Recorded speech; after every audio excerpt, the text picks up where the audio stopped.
नमस्कार, क्राइम तक में आप सबका स्वागत है। मैं हूं सुप्रतिम बैनर्जी। जुर्म की कई कहानियों पर यकीन करना मुश्किल हो जाता है। आज की कहानी बेंगलुरु की है। बेंगलुरु के पास एक तहसील है जिसे तालुका भी कहते हैं, कुनिगुल। इस कुनिगुल तहसील में एक स्कूल टीचर रहा करते थे। 47 साल उनकी उम्र थी और नाम था केजी मरियप्पा। छोटा सा परिवार था इनका, पत्नी, बेटी जो है वो बेंगलुरु में ही रहकर फार्मेसी की पढ़ाई कर रही थी, डिप्लोमा कर रही थी वहाँ। और इनका जो परिवार है, परिवार के बाकी सदस्य, बाकी लोग, वो यहीं कुनिगुल में रहते थे। तो हुआ ये, 10 फरवरी की शाम को मिस्टर मरियप्पा एक फंक्शन में शामिल होने के बाद बाइक पर अपने घर लौट रहे थे। अभी वो घर के रास्ते पर थे, तब तक बीच सड़क पर किसी ने उन्हें रुकने का इशारा किया, जैसे कोई लिफ्ट लेने के लिए इशारा करता है या कोई बात कहने के लिए इशारा करता है। तो मरियप्पा रुक गए। अब जैसे ही मरियप्पा रुके, उन्हें एकाएक झाड़ियों के पीछे से और आसपास के खेतों से तकरीबन 8 से 10 लोगों ने घेर लिया।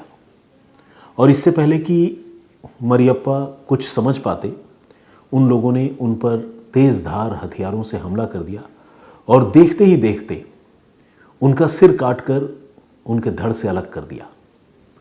बहुत ही भयानक, बहुत ही विभत्स तरीके से उनकी हत्या कर दी गई। ये सब कुछ उनके घर के रास्ते पर हुआ। इत्तेफाक से उस वक्त सड़क पर कोई था नहीं। कुछ देर बाद जब कुछ लोग वहाँ से गुजरे तो उन्होंने ये मंजर देखा। सड़क पर पड़ी हुई सिरकटी लाश देखी। लाश देखते ही लोगों ने पहचान लिया कि ये मरियप्पा साहब की लाश है, स्कूल टीचर हैं। तो उन लोगों ने फ़ौरन उनके घर वालों को इत्तला दी और साथ ही पुलिस को भी इन्फॉर्म किया। पुलिस मौके पर पहुंची। पुलिस ने सीन ऑफ क्राइम का बहुत बारीकी से मुआयना किया, डेड बॉडी को रिकवर किया। तब तक घर के लोग भी मौके पर आ गए थे। रोने बिलखने का सिलसिला शुरू हो चुका था। मरियप्पा साहब की किसी से दुश्मनी नहीं थी, और वो भी एक स्कूल टीचर, जो पेशा बड़ा ही नोबेल, बड़ा ही पाक पवित्र माना जाता है। ऐसे पेशे पर काम करने वाले आदमी, ऐसे पेशे से जुड़े आदमी की कोई हत्या क्यों करेगा?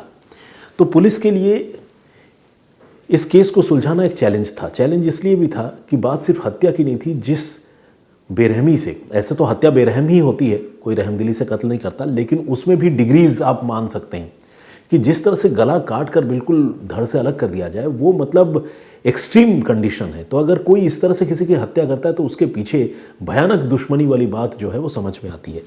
लेकिन कोई ऐसी दुश्मनी जो है वो मरियप्पा साहब की किसी से थी नहीं। तो पुलिस ने घर वालों से पूछताछ की और पुलिस को घर वालों से शुरुआती पूछताछ में कोई लीड या कोई क्लू इस कत्ल के मामले में नहीं मिल पाया। पुलिस शुरू में आपस में मीटिंग भी करती रही। पुलिस की जो टीम इन्वेस्टिगेट कर रही थी, ब्रेनस्टॉर्मिंग करती रही, अलग अलग थ्योरीज और ऑप्शंस जो है उसको एक्सप्लोर करने के बारे में बात करती रही। उसके बाद फिर पुलिस की एक टीम घर पहुंची और पुलिस ने फिर से घर वालों से बातचीत करने की कोशिश की ताकि दोस्ती दुश्मनों का पता करे। पुलिस ने मरियप्पा साहब का मोबाइल फ़ोन भी सर्विलांस पर लिया और ये देखना शुरू किया कि उनके मोबाइल फ़ोन की CDR में किससे बात होती थी, कहाँ उठना बैठना था। जितने जानकार लोग थे सबसे पूछताछ हो गई, लेकिन कोई बहुत ज़्यादा हेडवे, कोई क्लू पुलिस को नहीं मिल पा रहा था। इस बीच पुलिस ने जब 2-3 दफ़ा घर के लोगों से मरियप्पा साहब को लेकर अलग अलग सवाल पूछे तो घर के लोगों ने उन सवालों का जवाब दिया, लेकिन इत्तेफाक से उनकी बेटी, जिसका नाम हेमलता है, उसके सवालों के जवाब में पुलिस को कुछ डिस्क्रिपेंसीज नज़र आई। कहने का मतलब ये कि एक बार अगर कोई सवाल पूछा तो हेमलता ने जो जवाब दिया, दूसरी बार अगर पुलिस के किसी दूसरे ऑफिसर ने वही सवाल पूछा तो हेमलता का जवाब थोड़ा बदला हुआ था।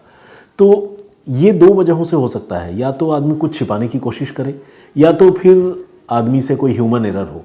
तो पुलिस जो है अभी किसी नतीजे पर नहीं पहुंच पा रही थी कि बेटी हेमलता के बयानों में जो डिस्क्रिपेंसीज आ रही है, क्या उसके पीछे वो कोई छिपाने की कोशिश कर रही है या सिर्फ ह्यूमन एरर है, या वो नर्वस है अपने पिता की मौत के बाद। पुलिस अभी ये समझ नहीं पा रही थी। लेकिन पुलिस चूंकि इस मामले को इन्वेस्टिगेट कर रही थी और आसपास के सारे लोगों पर उसकी निगाह थी, कोई भी शक के दायरे से बाहर नहीं था, तो पुलिस ने हेमलता के मोबाइल फ़ोन की CDR निकलवाई और उसको बहुत बारीकी से देखना पढ़ना शुरू किया। पुलिस ने ये नोटिस किया कि हेमलता की एक पर्टिकुलर नंबर पर बहुत फ्रीक्वेंटली बातचीत होती है, बहुत ज़्यादा बातचीत होती है। और ऐसी बातचीत किसी यंग लड़की का, किसी जवान लड़की का किसी से करना तो इंडिकेट करता है कि शायद वो किसी लव अफेयर में है। और पुलिस ने जब उस नंबर का पता लगाया तो वो नंबर भी एक यंग बॉय का था, एक नौजवान लड़के का था। पता चला कि वो लड़का जो है एक फूड डिलीवरी एजेंट के तौर पर बेंगलुरु में ही काम करता है और यह हेमलता बेंगलुरु में रहकर ही फार्मेसी की पढ़ाई कर रही थी। और दोनों एक दूसरे को जानते थे और जिस तरह से फ्रीक्वेंटली उनकी आपस में बातचीत होती थी वो उनके प्रेम संबंधों की तरफ इशारा कर रहा था। इस लड़के का नाम है सनत कुमार। अब पुलिस ने हेमलता और सनत के रिश्तों के बारे में और ज़्यादा जानकारी जुटाने की शुरुआत की और जानकारी जुटाते जुटाते पुलिस को ये पता चला कि हेमलता के इस रिश्ते के बारे में खुद मिस्टर मरियप्पा, उनकी बीवी, घर के दूसरे लोगों को पता था और ऑब्वियसली वो इस रिश्ते को अपोज करते थे। अब आप पूछेंगे मैंने ऑब्वियसली क्यों बोला? ऑब्वियसली मैंने इसलिए नहीं बोला कि रिश्ते को अपोज करना ही चाहिए, लेकिन एक बड़ा कॉमन फेनोमेना है हमारी सोसाइटी में, जब घर की कोई लड़की या लड़का भी कहीं किसी लव अफेयर में इन्वॉल्व होता है तो माँ बाप चूँकि बहुत प्रोटेक्टिव होते हैं और बच्चों का भला चाहते हैं तो वो उस तरह के लव अफेयर को बहुत ज़्यादा सपोर्ट नहीं करते।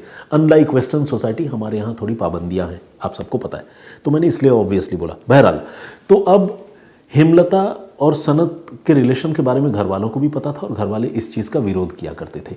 लेकिन इससे आगे इस कहानी में एक मेजर डेवलपमेंट ये था कि कुछ समय पहले मरियप्पा साहब ने इस लड़के को, सनत कुमार को, अपनी बेटी से बातचीत करने से रोका था, टोका था और मना किया था। लेकिन सनत जो है वो पीछे हट नहीं रहा था, बल्कि लगातार वो हेमलता से बातचीत कर रहा था। और इसके बारे में एक वक्त ऐसा आया जब मरियप्पा साहब से रहा नहीं गया तो उन्होंने सनत कुमार को बुलाया और बुलाने के बाद उसे 2-4 चांटे रसीद कर दिए, यानी उसको पीटा। और जब पीटा तो जवानी का जोश, यंग लड़का सनत ने भी रिटेलिएट किया। बात बढ़ गई, दोनों तरफ से शिकायत हुई और ये शिकायत पुलिस थाने तक पहुंची। पुलिस ने दोनों पक्षों को बुलाया। यहाँ मामला एक परेशान पिता का था जो एक बेटी का बाप था और दूसरी तरफ एक लड़का जो उस पिता की बेटी के साथ बहुत क्लोज रिलेशन में था और उसका पीछा नहीं छोड़ रहा था। तो पुलिस वालों ने दोनों पक्षों को बुलाया और कहा कि इस मुकदमे को आगे बढ़ाने से बढ़िया है कि आप लोग आपस में समझौता कर ले। और ये जो लड़का है सनत कुमार, इसको कहा कि तुम्हारी गलती है, तुम यंग लड़के हो, तुमको अपने सीनियर के साथ इस तरह से पेश नहीं आना चाहिए, तो तुम माफ़ी मांगो। तो सनत ने खैर अपनी तरफ से माफ़ी मांगी।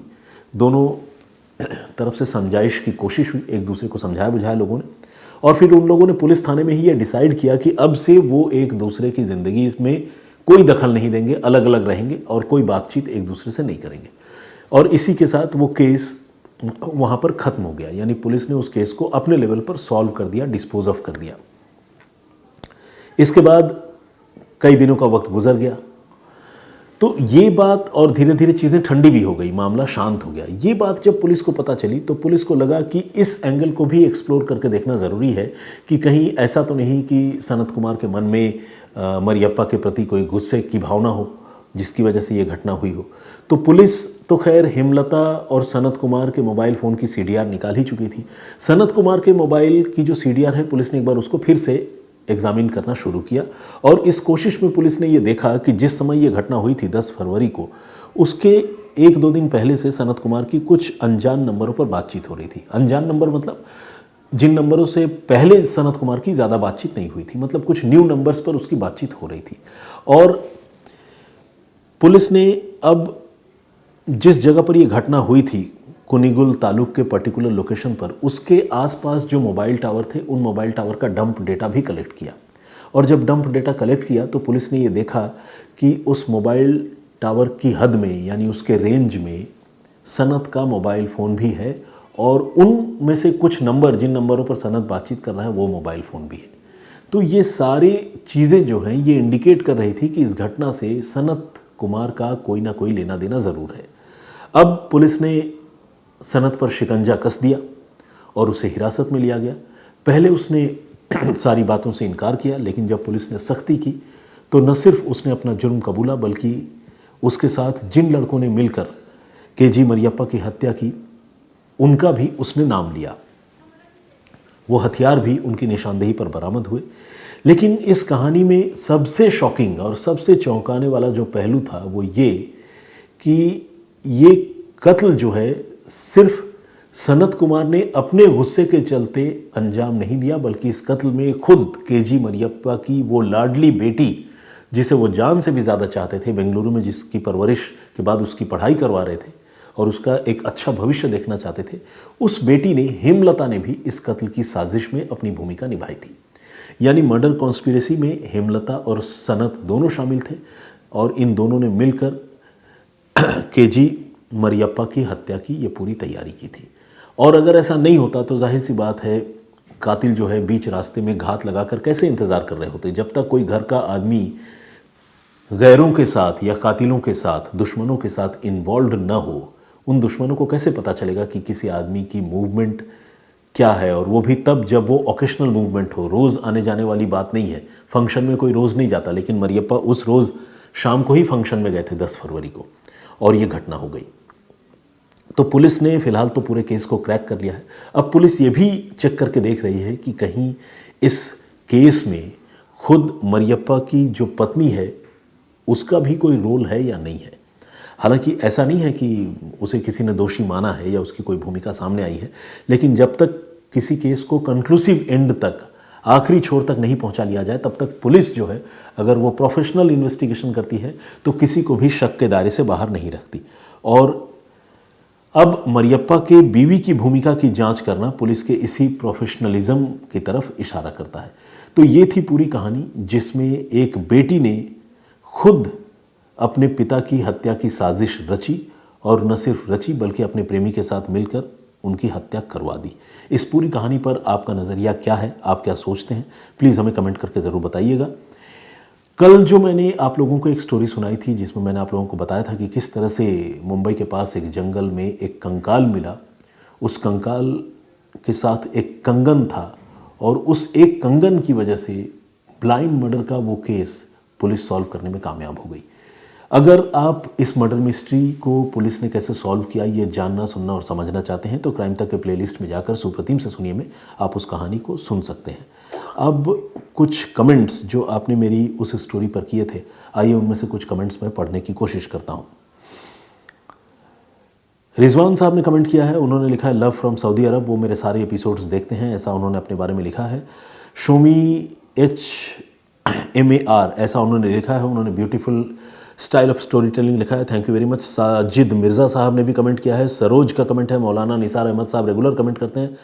पंकज सिंह ने कमेंट किया है और उन्होंने लिखा है कि hi Supratim sir, I like your story telling style and addicted to your voice, thank you very much. इस तरह के कॉम्प्लीमेंट से 2-4 लीटर खून बढ़ जाता है। मामोनी बोरगोहाई का कमेंट है, इन्होंने लिखा है good evening Supratim sir, very sad and thank you. Sad वो उन्होंने उस स्टोरी के लिए लिखा होगा। देवराज शर्मा जी सिलीगुड़ी से हैं, ये रेगुलर कमेंट करते हैं, हमारे रेगुलर लिसनर हैं, बहुत स्वागत आपका। रायतू CL के नाम से एक आईडी है, उन्होंने थैंक्स भाई लिखा है, बहुत धन्यवाद आपका। ईश्वर आर्ट गुजरात से हैं, इन्होंने कमेंट किया है और इन्होंने लिखा है कि वो शमसर और मेरी कहानियाँ जो है वो लगभग सारी कहानियाँ सुन चुके हैं और सुनते हैं। मोहम्मद अफजल हुसैन साहब ने कमेंट किया है, बहुत दुखद घटना है, उन्होंने ऐसा लिखा है। परूप श्रेष्ठा जी जर्मनी से हमारे लिसनर हैं।